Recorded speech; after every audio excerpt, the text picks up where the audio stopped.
ہر ایک کے شکوے ہیں، اور اگر آپ ان کے شکوے سنیں، چاہے وہ جو ہماری بیٹیاں بلوچستان سے آئی ہیں، چاہے وہ فاٹا کے لوگ ہوں، چاہے وہ پنجاب اور سندھ کا کسان ہو، چاہے وہ جو لوگ عدالتوں میں سزائیں پا چکے ہیں، جس کی بات بھی آپ سنیں گے، اس کی بنیاد ملک میں آئین کی حکمرانی سے، قانون کی حکمرانی سے انحراف ہے۔ آج پاکستان کے مسائل کا صرف ایک حل ہے۔ لوگ پوچھتے ہیں کہ مسائل کیسے حل ہوں گے؟ یہ کسی شخص کی بات نہیں ہے، یہ کسی جماعت کی بات نہیں ہے۔ ہم سب کو یہ ماننا پڑے گا کہ آج ملک کے مسائل کا صرف ایک حل ہے کہ ملک کے اندر قانون کی حکمرانی ہے، اور کوئی حل نہیں ہے۔ آج یہ حکومت اس ملک کی ہر سیٹ حاصل کر لے،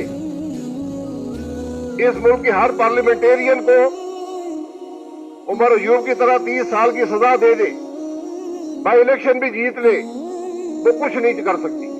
یہ ملک نہیں چلے گا۔ یہ کوئی میرا فیصلہ نہیں ہے، یہ تاریخ کا فیصلہ ہے۔ تاریخ ہمیں سبق دیتی ہے کہ جس ملک میں قانون کی حکمرانی نہیں ہوتی، جہاں قانون صرف حکمران اپنے مقاصد کے لیے استعمال کرتے ہیں، وہاں وہ ملک نہ اس میں کبھی سیاسی استحکام آئے گا، نہ اس میں معیشت چلے گی، نہ وہ ترقی کرے گا، نہ اس کے لوگ خوشحال ہوں گے، نہ اس کے اندر امن ہوگا۔ یہی کیفیت آج ہماری ہے۔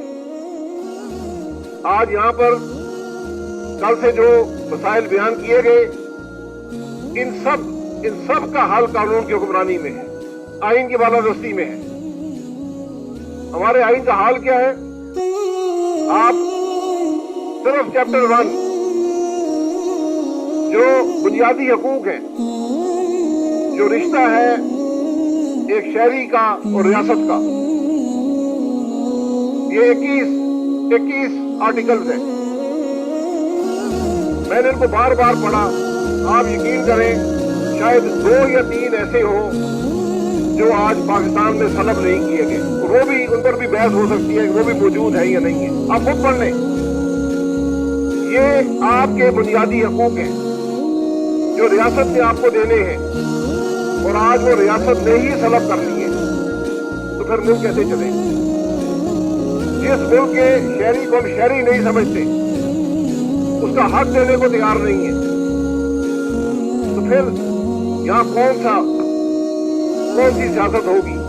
کون سا استحکام ہوگا؟ کون سی پارلیمان ہوگی؟ کون سی حکومت ہوگی؟ آج کیوں اس ملک کے نوجوان بندوق کا رخ کرتے ہیں؟ کیوں بندوق اٹھاتے ہیں؟ بلوچستان میں کیا حالات ہیں؟ سابقہ فاٹا کے اندر کیا حالات ہیں؟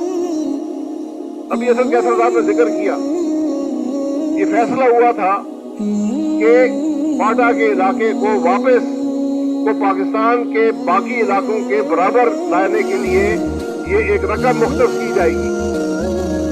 آج اس بات کو 7 سال ہو گئے، ان کو وہ رقم بھی نہیں ملی جو سابقہ فاٹا کا حصہ ہوا کرتی تھی۔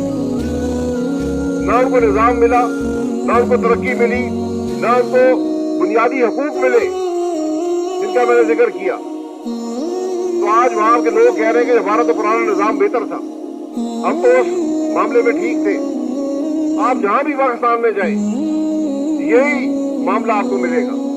آج کوئی قانون نہیں ہے، کوئی انصاف نہیں ہے، کوئی عدالت نہیں ہے، آپ جو مرضی کر لیں، آج کوئی پوچھنے والا نہیں ہے۔ کیا ہمیں اس بات کی کوئی فکر نہیں ہے کہ دنیا، یہاں بات کرتے ہیں انویسٹمنٹ کی، جب دنیا کا کوئی شخص جو پاکستان میں کوئی پیسہ لگانا چاہتا ہے، کاروبار کرنا چاہتا ہے، جب وہ یہ دیکھے گا کہ انہوں نے اس ملک کے لیڈرز اپوزیشن کو وفاق میں بھی، صوبے میں بھی 10-10, 20-20, 30-30 سال کی سزا دے دی ہے۔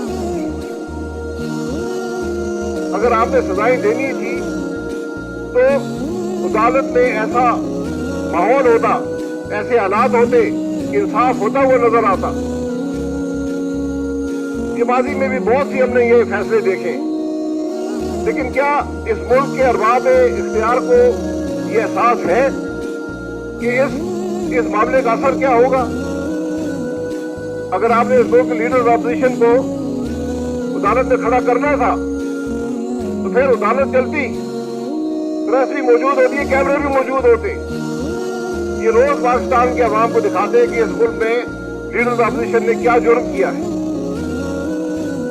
ہم یہ بھی نہیں کر سکتے. بند عدالتیں ہوتی ہیں، بند فیصلے ہوتے ہیں، وہ فیصلے جن کو کوئی نہ تاریخ تسلیم کرتی ہے نہ قانون تسلیم کرتا ہے.